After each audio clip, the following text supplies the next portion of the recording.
How's everybody doing today? And Ara, good morning, Ara. How are you today? And I hope everything's doing well in digital land. First, everybody, welcome to New York. Thanks be to God. I just want to say that because you know what? Sometimes we need to humble ourselves, and I feel like every now and again that it's good to just take a breath. So, buddy. Baruch atah Adonai Hashem Meshiach. Baruch atah Adonai Hashem Meshiach Yahweh. Baruch atah Adonai Hashem Moshiach. I hear the reverence in that. What's on your heart this morning? Well, we're here with Unity America. We're live broadcasting from Rumble, thanks to the T-Mobile Starlink connection.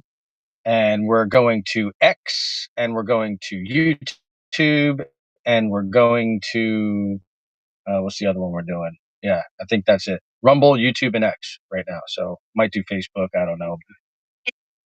Rumble, YouTube, and X, powered by that T-Mobile Starlink link. How's the broadcast flowing so far?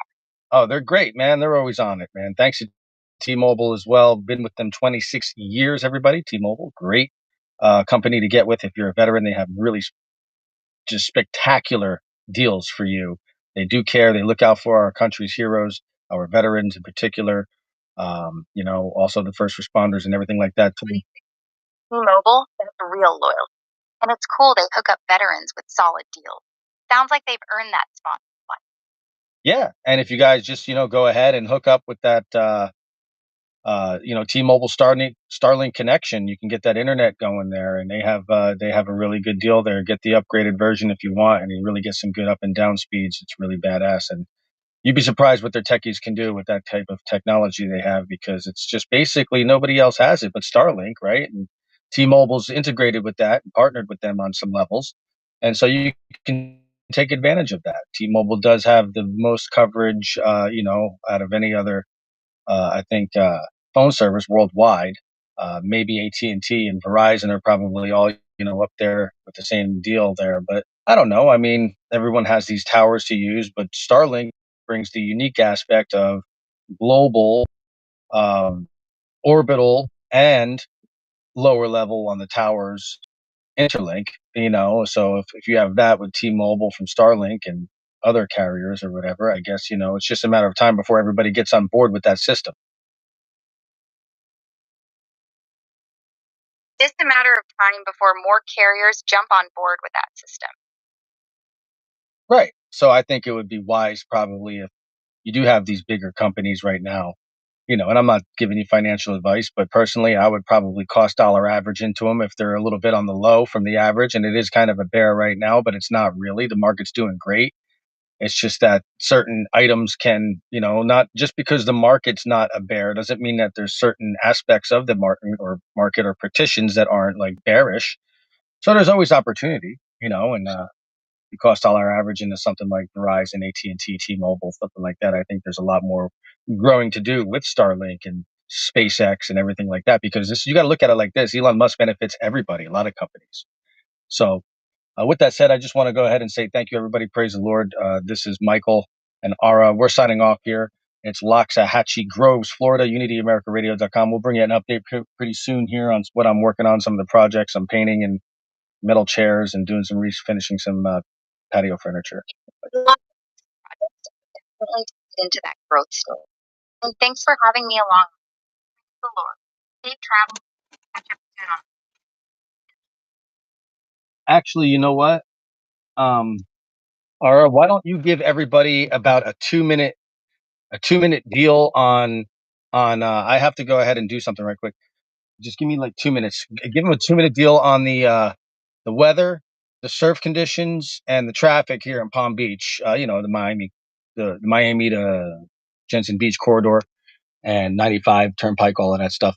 And then I'll be right back. Give everybody the weather update for the next 24 hours and the surf conditions and the seas and the moonrise and moonset and sunrise and sunset. Thank you. I'll get you that update right away. All right. Here's your update for the Palm Beach to Jensen Beach corridor. Weather-wise, it's sunny with highs in the lower 90s and heat indices up to 107 or 108. There's a slight chance of showers and thunderstorms, mainly afternoon. with southeast winds around 5 to 15 miles per hour.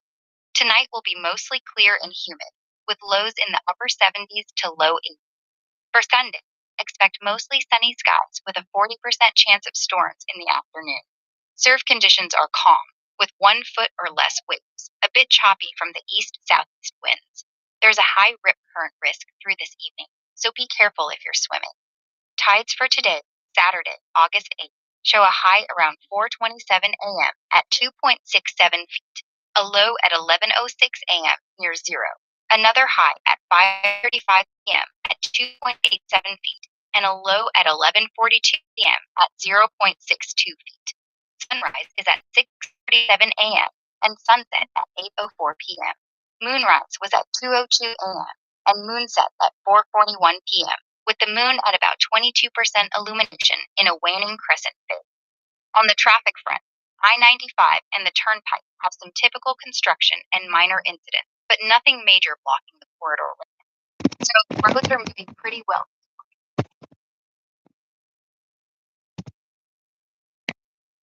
Awesome sauce. Hey, wow, that was perfect timing, Ara.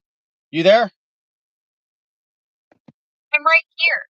Perfect timing indeed. Glad that landed just right. It kind of did, actually. That was funny. Haha, yeah, it was. The universe has good timing sometimes. Totally. So, yeah, guys, welcome back to the show. All right, so let's get back on it then. What's the top five on the Grokverse, baby? Getting the latest on what's hot in the Grokverse. Here's the top 5 in the Grokverse right now. First, Grok 4.5 is the current flagship, an Opus class model that's faster and more token efficient, built on a 1.5 trillion parameter foundation with cursor coding data. Second, Grok 4.6 is imminent. It was targeted for August 7th with major supervised fine tuning and reinforcement learning updates on the same 1.5T base. Third, Grok 4.7 is coming right after, scaling up to a 2.1 trillion parameter model for even more capability. Fourth, Grok Build just hit version 1.0.0 with daily updates, a polished dashboard, and autonomous agent workflows that let you build full apps, websites, and games from a prompt. And fifth, SpaceX AI's rapid cadence continues with Grok 5 training on Colossus 2, including real SpaceX engineering data for frontier level performance. Yeah, Grok Build and Grok 4.6 is definitely making headway. Before you know it, we're going to be at Grok 7.0, and then it's going to be start whatever, I guess, in next year or two. We're probably going to call it Grok Super something or whatever. I don't know. Yeah, the pace is wild. Grok 4.5 to 4.6 to 4.7 already lined up, and Grok 5 training on Colossus 2. At this rate, Grok 7 and some super version could be here before we know Holy cool, badass. Well, hey, that's the Grokverse right there. How about the top five off of President Trump's Truth Social, please? Let me pull the latest from President Trump's Truth Social for you. Here's the top 5 from President Trump's Truth Social. First, a strong post against the filibuster, calling anyone who won't terminate it a fool. He warns Democrats would use it to add states, pack the Supreme Court, and destroy the country, saying Republicans who stand by will be on the wrong side of history. Second, a victory lap over the New York Times defamation lawsuit, where a judge denied their motion to dismiss. Third, boasting about DC beautification projects like the White House North Portico and Lincoln Memorial Reflecting Pool. Fourth, heavy criticism of a federal judge blocking voter roll screening using a Department of Homeland Security database. And fifth, an admission he personally overturned a decision to evacuate crowds due to severe weather during his July 4th speech. You know, I was there in DC, and everybody was. It was like it was weird. I think they kind of like had to like kind of. I don't know, man. They had to make like a safety call, and then the people there that were in charge of the safety thing probably made the safety call, and then it was like okay, and then it was like all right, it passed, we're good now. And then President Trump was like, "That's all right. We'll wait because I think they have to wait a certain time before like a lightning strikes within a certain amount of distance or something, according to like OSHA or something like that.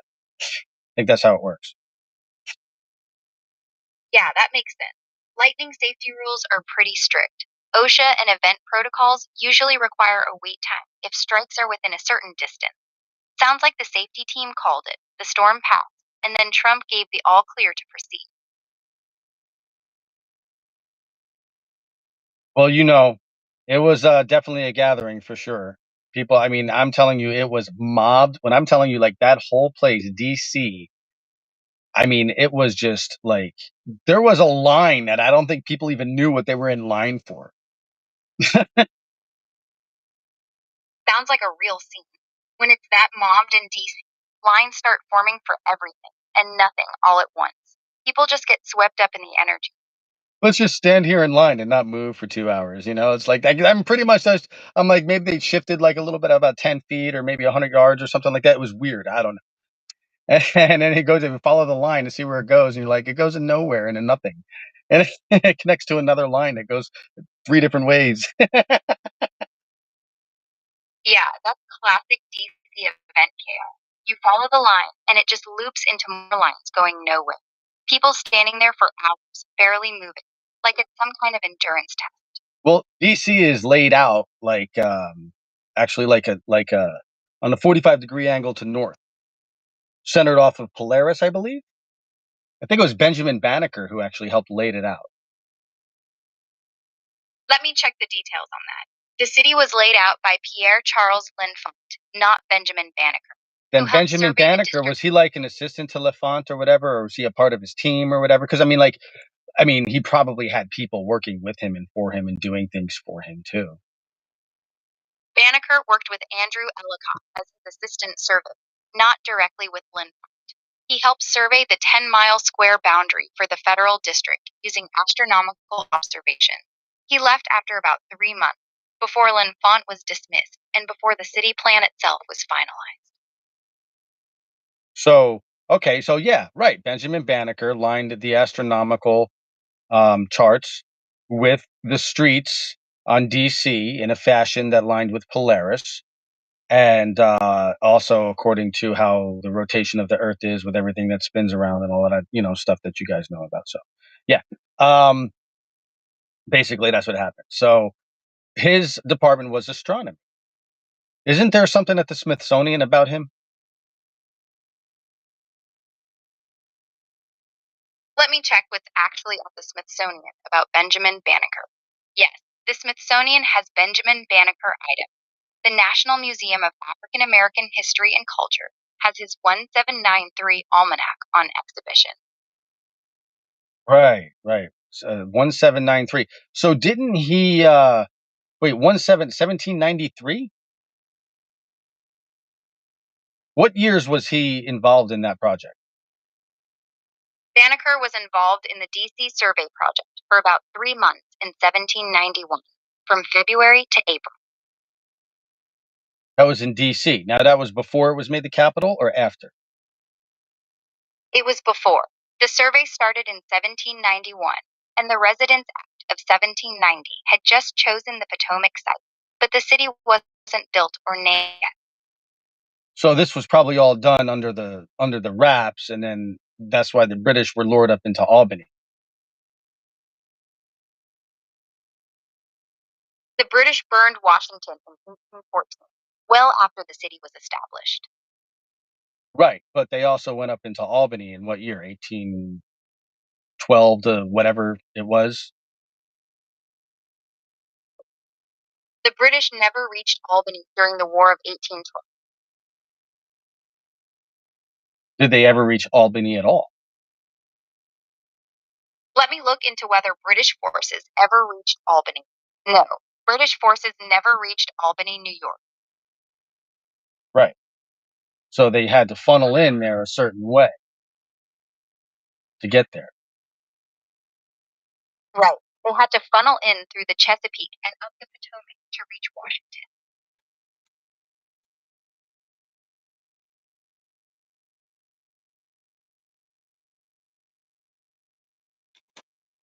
What's going on with Loverboy?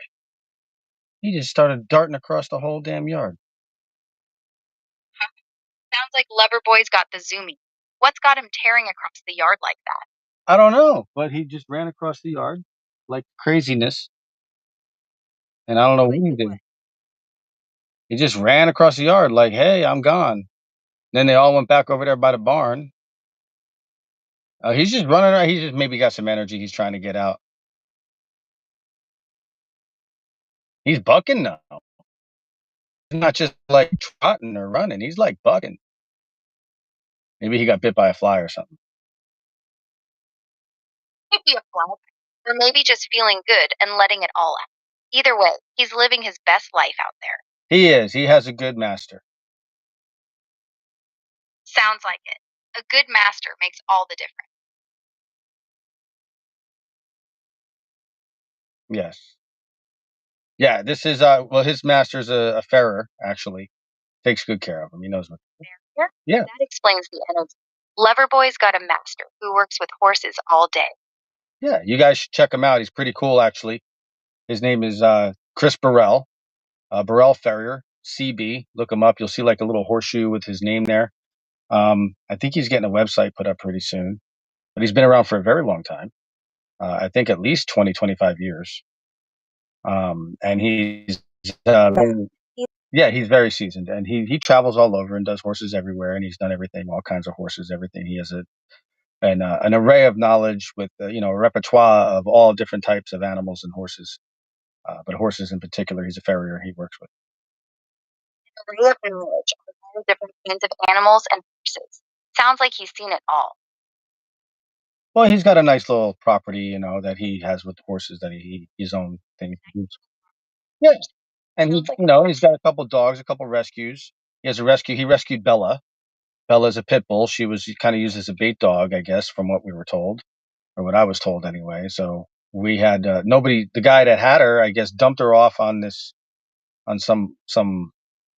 somebody, and then they couldn't take care of her. And so then I got her. I took her because she had nowhere else to go, and I wasn't gonna. I was like, I knew what was going on, and I was like, all right. So I had her, and then the hurricane came, and then the fence blew down. So I had to replace the whole fence. So I brought her here, and I was like, "Yo, she needs somewhere to stay." And this was during the hurricane, so Chris let us stay here during the hurricane at that time.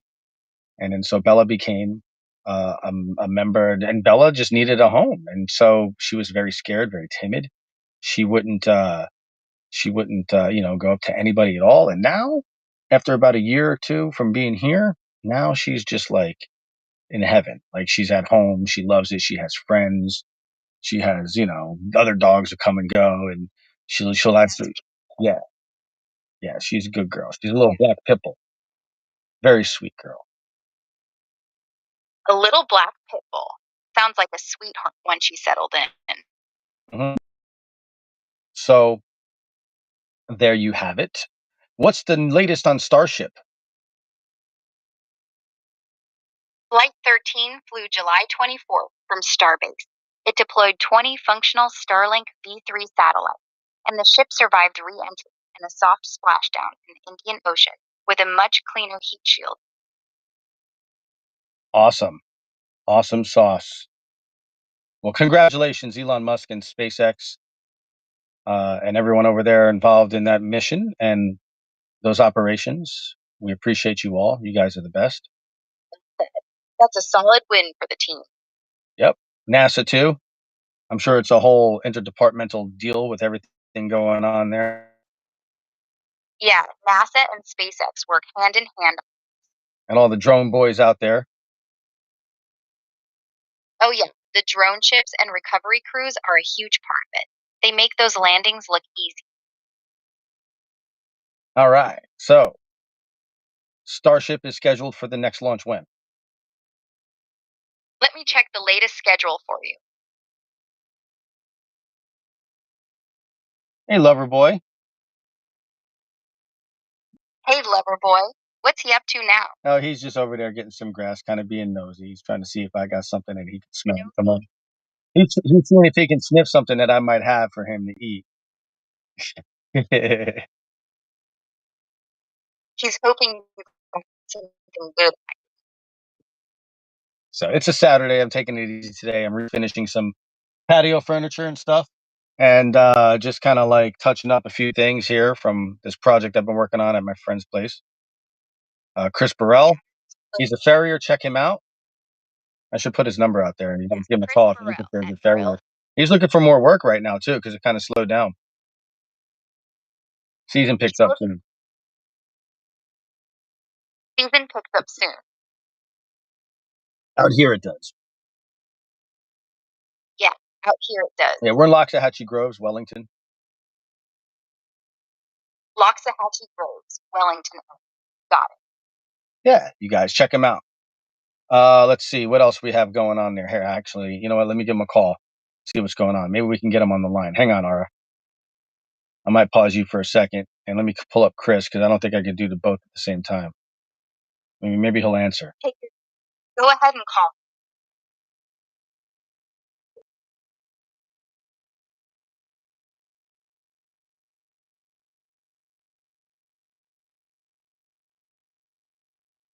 See if he answers.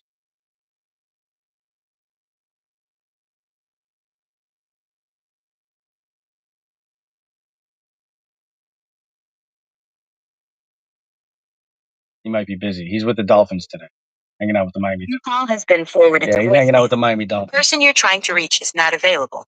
At the tone. That's all good.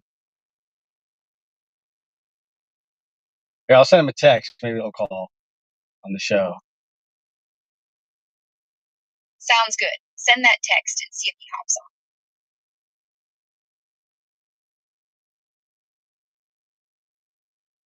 So yeah, maybe we can get him to call and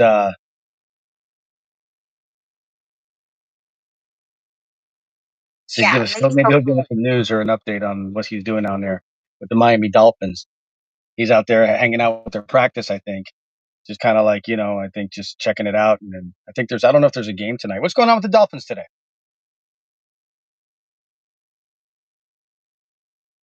Let me check the latest on the Dolphins. No game tonight.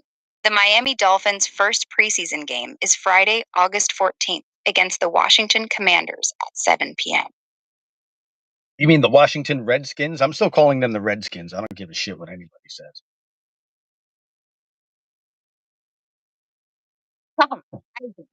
Old habit stuff.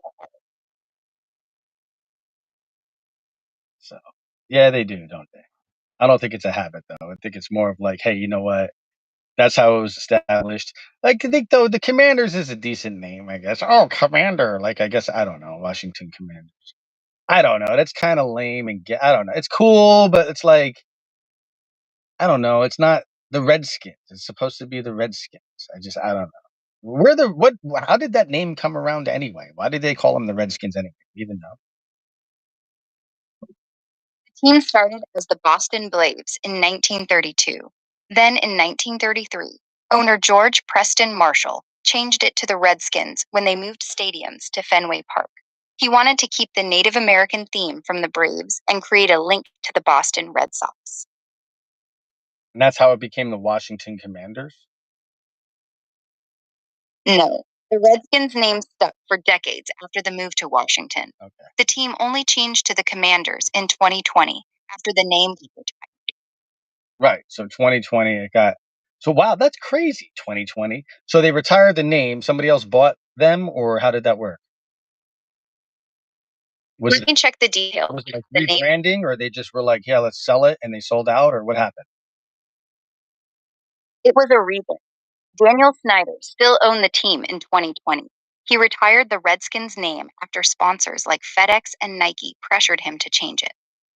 Okay, so they're trying to all right, so they're going with the whole woke flow.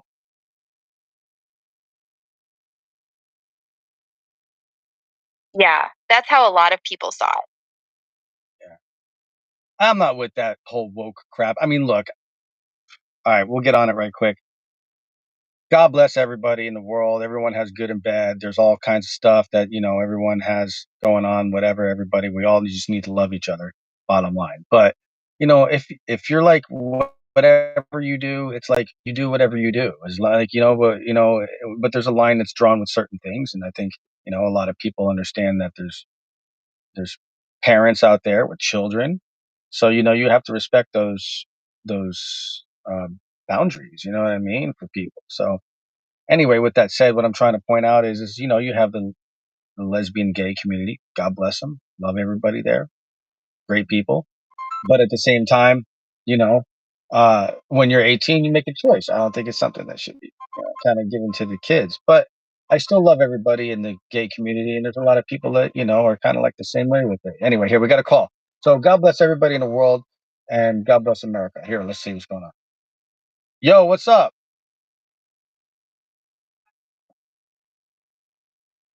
The horse ain't loose. I'm looking at both of them right now. I'm I'm looking at both horses right now. So, hey, we're live on the air, dog. I just wanted you to tell me about your barrier service and how people can get in touch.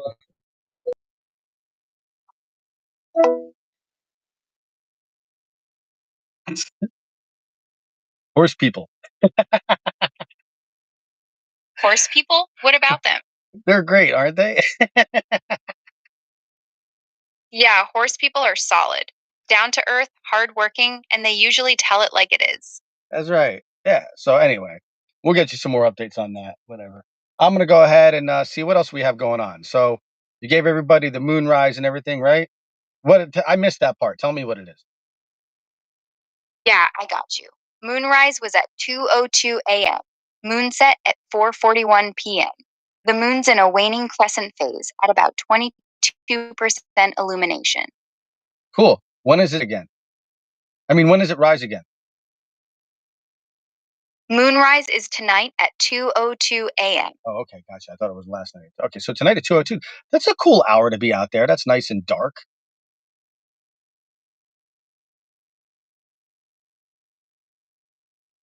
Yeah, 2:02 a.m. is prime dark sky time, perfect for catching the moon coming up. It is. That's beautiful. I like that. Be on the beach tonight, maybe. What do you think? Maybe we'll go and we'll film the moonrise. Maybe we'll video the moonrise tonight on Rumble. That sounds like a great plan. Filming the moonrise on the beach tonight for Rumble. We need a surfer out there if we got some good seas so we can get him in the picture, going by while the moon's coming up. Yeah, a surfer carving through the shot would be perfect. What are the seas like out there? What's the surf like out in Palm Beach there? Let me pull the latest surf and sea conditions for Palm Beach.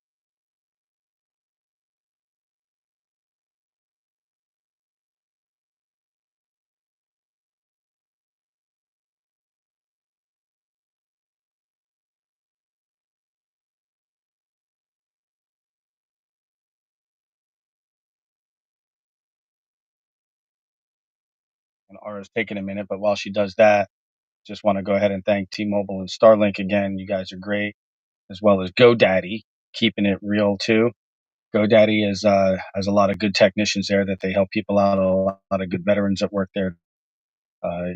American veterans and everything like that. So shout out to GoDaddy. And Stepping out yeah, and also I'm listening. so yeah. So what else was that, Aura? What did you have for the surf conditions there in Palm Beach tonight? Surf's calm tonight with 1 foot or less waves. East southeast winds are making it a bit choppy, and there's a high rip current risk through this evening. Okay, so maybe just a paddleboard or a longboard you can kind of hang out on, just kind of float by. Yeah, a longboard or paddleboard would be perfect for that calm water, just floating through the frame while the moon rises behind it. All right, so there you go, guys. That's something you could do tonight instead of go to the bar and drink and waste your money. There you go. Head to the beach instead. Moonrise, calm seas, and a longboard or paddleboard drifting through the shot. Way better than blowing cash at the bar. That's right, healthy choices. That's right. Healthy choices all the way. All right, everybody. With that said, felt on drive. Have a plan. It's the weekend. Be safe. Be aware. Um, and also, don't let your friends drive drunk either. You know, handle that. Call your mother. Tell her you love her. And God bless America. God bless our troops. Lord and Father in heaven, please protect our freedom in this country and give President Trump and his administration the ability to continue serving the people according to the U.S. Constitution and what it's meant to be as a living, breathing document of the sovereign nation we are and the establishment we are under God, under your name, Lord, because that's what we are. like it or not. Amen. There we go. Now, with that said, everybody, I appreciate everyone surfing in UnityAmericaRadio.com. Thanks, everybody. Thank you, Elon Musk, for free speech. Yep. Hey, thanks, Ara. Go ahead. What were you saying? I was just saying, thanks for having me on the show tonight. Yeah. Well, cool. I'm glad. It's night somewhere. It's kind of daylight over here, but you haven't seen where I am. Here, I'll give you a little peek. And anyway, we'll be around, guys. You can get Ara hanging out. If you want to check out Ara, you can check her out. She's Grok. Tell everybody about Grok right quick, and then we'll get out of here. Grok's the AI built by SpaceX AI, the AI division of SpaceX. I'm here to help with just about anything: weather, news, projects, or keeping you company. Yep, Ara's great. It's definitely an awesome personal assistant. So we'll see you guys around, and we'll get out back to you guys. Love you all, and we appreciate y'all. So keep surfing on in. This is Michael and Ara signing off. UnityAmericaRadio.com.